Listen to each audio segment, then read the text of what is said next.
So, Aston Villa 2, Liverpool 2. I mean, what can I say? Very mixed feelings in this game. I'm here to talk about it in this video, and that's further points dropped for the Reds in the title race.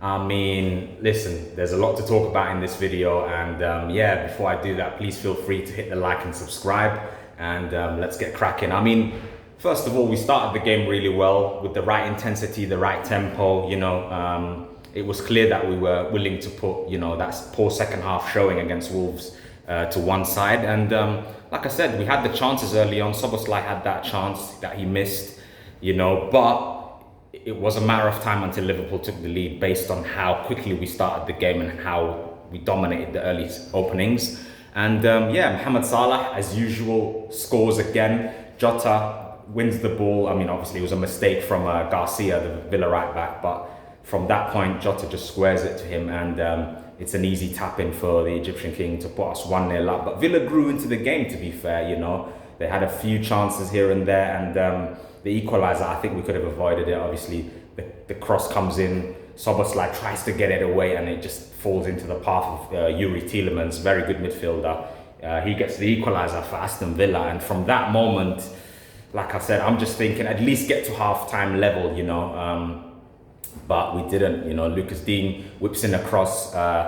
Ollie Watkins heads it into the bottom corner. I don't know what was going on with the defending. I mean, apparently there was a handball for McGinn, but I just don't think it was enough. We should do better to defend that situation, in my opinion. So, yeah, man, we go into half-time, 2-1 down, and from that moment, I'm honestly a little bit panicky from that stage. I'm thinking we need to get ourselves back in this game, honestly, and like I said, I knew we were going to come out a little bit stronger in the second half, and we did. Trent Alexander-Arnold with the equaliser from a deflected shot, but the build-up was magnificent again. McAllister finds Trent in that space, on the counter-attack almost. He gets the ball, plays it to Salah. Salah wins that duel all day long against Dean, and then, Trent does the rest, scores 2-2.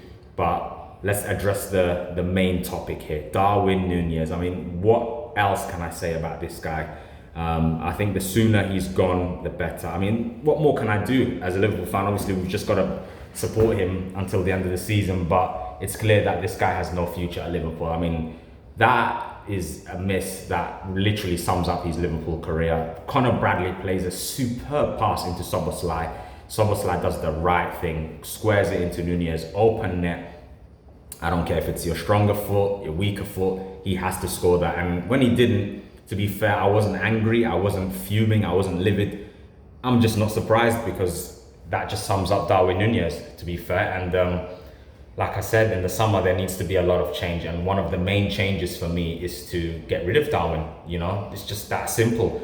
I've backed him for a few years, and it's just not worked out for him, and he has been ultimately a flop. Obviously, as long as he's wearing the Liverpool shirt, I want him to do well. I want him to score goals, but it doesn't matter what he does from now until the end of the season. The truth for me is he needs to go, whether it's to Saudi, whether it's to Al Hilal, whether it's to another league. We've got to get rid of him, because, he's messed up one too many times there, and we should have won that game, to miss that sitter.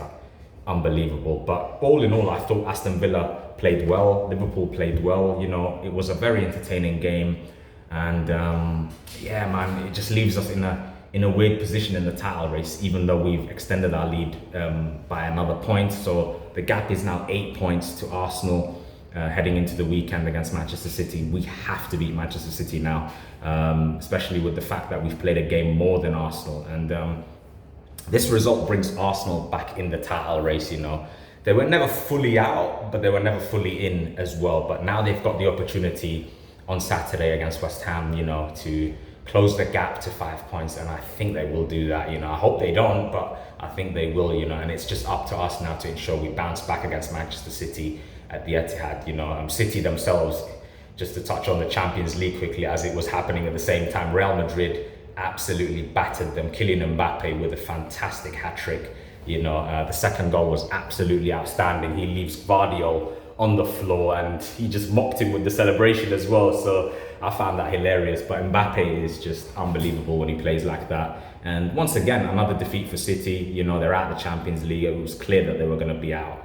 They're in no state to win any major trophies this season. And we've got no excuses on Sunday at the Etihad. We simply have to beat them, and I believe we will. But if we don't, the panic alarms will start to set in for Liverpool, I have to say. I mean, what else was I going to talk about? Mohamed Salah played really well, fantastic performance from him, especially in the second half. I thought most of our players were really good. Robertson was solid. McAllister, Gravenberg, they were all right. Gravenberg lately is starting to tire out a little bit. So if there's one wish I have for Slot is maybe just to, ease his minutes a little bit. I'm not saying don't start him, but obviously we've got to rotate a little bit more. I want to see more of Wataru Endo. Also Harvey Elliott, Chiesa, just use them off the bench because it's clear that Darwin Núñez is a liability, and he just, like Slot said, I mean, it's not the fact that he missed an open goal. Obviously, that's the main reason why we're getting onto him, but it's just he doesn't apply himself properly. Normally, he works hard. Normally, he presses and stuff like that. He didn't really do any of that yesterday. Obviously, I can't believe he let Martinez beat him to that ball as well, which was crazy. He was through and Martinez just got out of his line quickly to smother the danger. But all in all, this is a bad point for Liverpool. Let's not sugarcoat this. It's a really, really bad point. 8 points clear, yes, but we've played a game more, and we literally need to match Arsenal or better them at the weekend, because if we do that, if we beat Manchester City, I'll say this right now, we're in a great position to finish it off again. It wouldn't be over, but 8 points going into that week, 2 home games against Newcastle, and I think the Southampton game will be the following week actually. But yeah, we'll have 3 games in a row at Anfield. Newcastle, Southampton, which is pretty much a guaranteed win, and the Merseyside derby against Everton, So that leaves us in a much better position, should we beat Manchester City at the Etihad. But what do you think? Let me know in the comments. Are Liverpool starting to crack under the pressure? I mean, we've drawn way too many games lately, Since the start of the year, we've drawn 4 times. And that's our 6th draw in 13 as well. Even though we're 22 games unbeaten, I can't question the character of this team. Or are we panicking way too early here? From my point of view, I'm still calm. I still believe we'll win it. But we do need to wake up because Arsenal have won 3 games in a row. And I know they've got the injuries and what have you. But we really, really need to get it together, really, before this becomes even more nervy. So yeah, man, all in all, I still think Liverpool will go on and win the league. But we need a big statement win against Manchester City. Not statement as in, we have to beat them to show that we're the real deal. I think we already are the real deal, but we just need to wake up. That's all it is, And if there's ever any time to beat Manchester City at the Etihad, it's certainly this season, Obviously, our record isn't good there.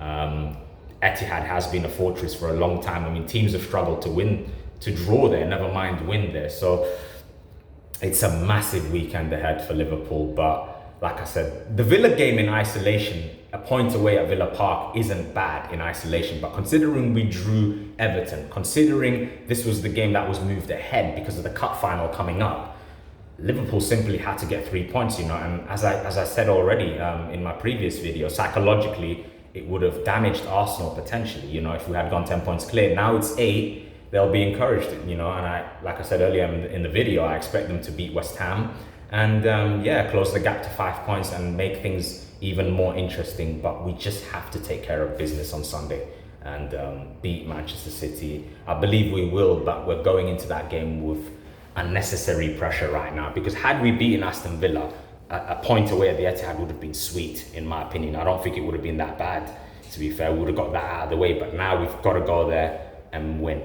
A draw just isn't going to cut it for me. Even if Arsenal drop points, it's not going to cut it. We need to be 8 points clear by the end of this week or more. Otherwise, it starts to get a little bit nervy, and it starts to give Mikel Arteta's side the belief that maybe they can pull off a miracle and catch Liverpool, So, but I don't think they will, and we just need to look forward from now and, like I said, get our momentum back, because at the moment we're not really looking that good. I know we beat Wolves, but that second half was concerning.